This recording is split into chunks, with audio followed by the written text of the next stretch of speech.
You will refrain from any intercourse with the Negro.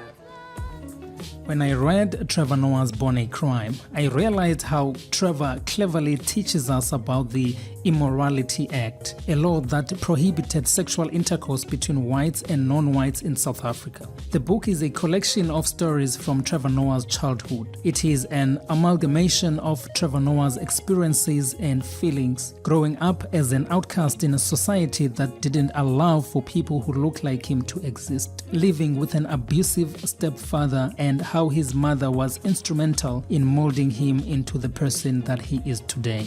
The one story that really stands out is the story of how Trevor was born a crime. This is actually a story that he has told a couple of times in his comedy sets. He has a very interesting way of telling this story which captures both his feelings and experiences, without making the situation seem sad and emotionally draining for the audience. Telling these kinds of stories as openers to your comedy sets has a potential to overwhelm the audience with emotions and set the mood for the entire night, which is something that no comedian wants. A great comedy night is one that can take you on an emotional roller coaster while keeping a balance between the sad and the funny. Trevor usually tells this story as he introduces himself to the audience. He understands that for many people, the idea of being born a crime may sound strange, so he gives a background to the story. First, he makes a broad statement. This is called a premise. The premise is followed by a setup. This is a specific example of the premise.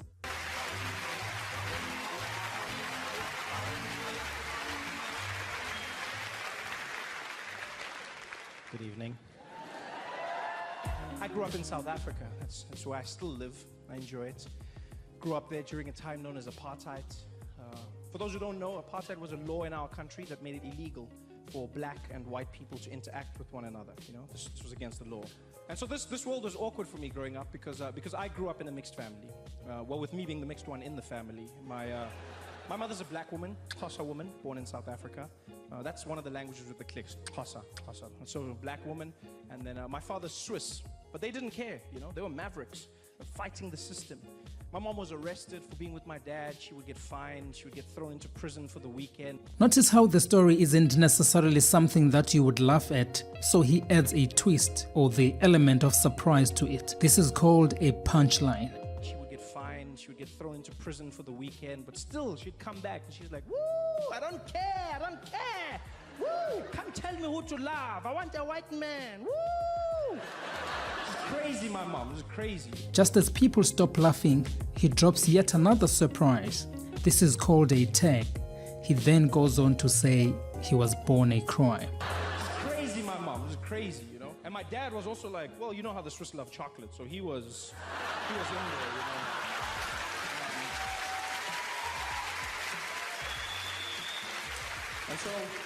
And so they got together and they had me, which was illegal. So I was born a crime.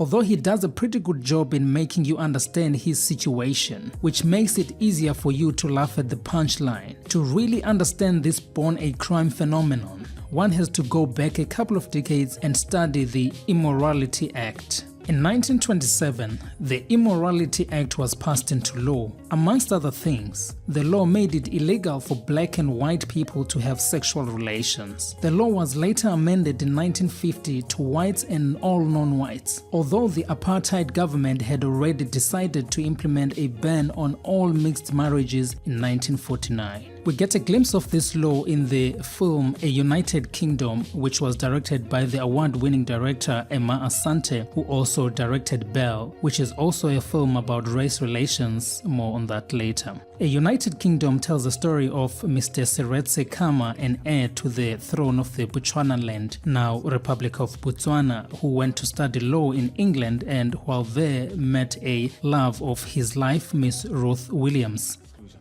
An Africa that is about unity, inclusion and equality. So that's the original idealism.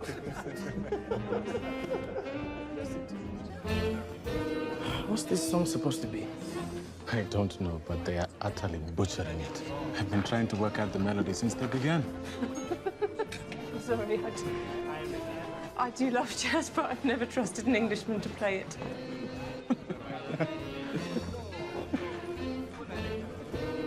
Would you like to dance?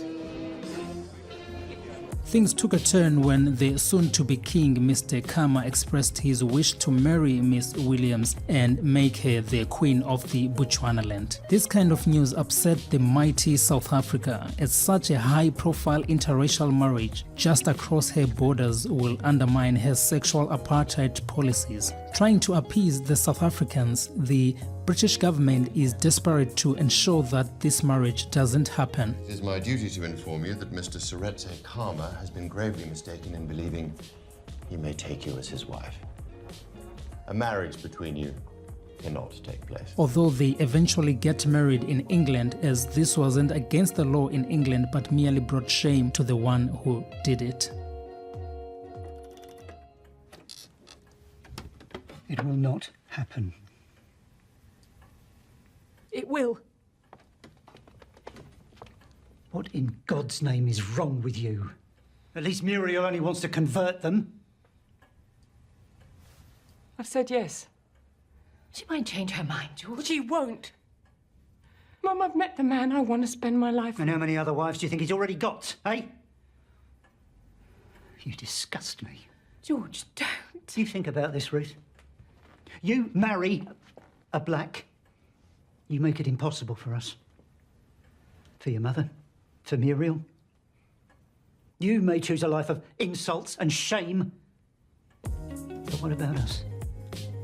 So, talking about the life of shame and insults, let's go back to Belle. Emma Asante shows us in Belle, through following the life of Gugumba Taro, who plays Dida, how it was to be a mixed child, a mulatto or simply black, because that's the only side people saw in a mixed race child.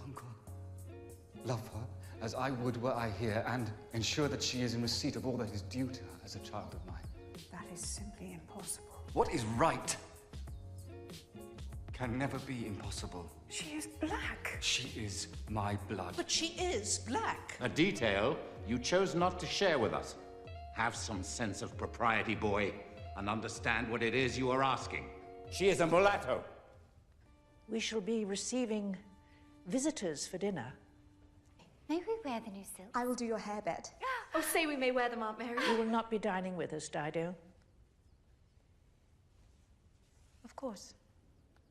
But I may join after dinner, may I not? Yes, such are the rules, and you know them well. Gugu does a stunning job portraying the character of Dida, perhaps because Gugu herself was born into an interracial family, a black father from South Africa and a white mother from England. What Trevor Noah manages to teach us with his stories is how those in power can dictate and draw for us the boundaries of morality. It is therefore up to us to accept or reject what we are forced to accept as morally wrong.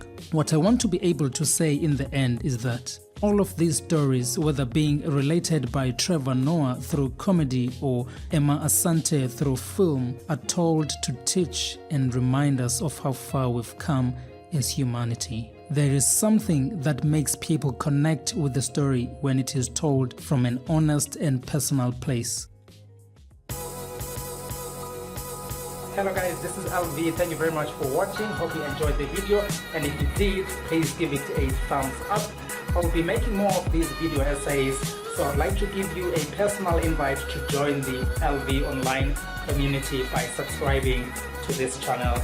And please, I would like to hear what you think. Please leave your comments on the comment section below, and please keep it clean. Until next time.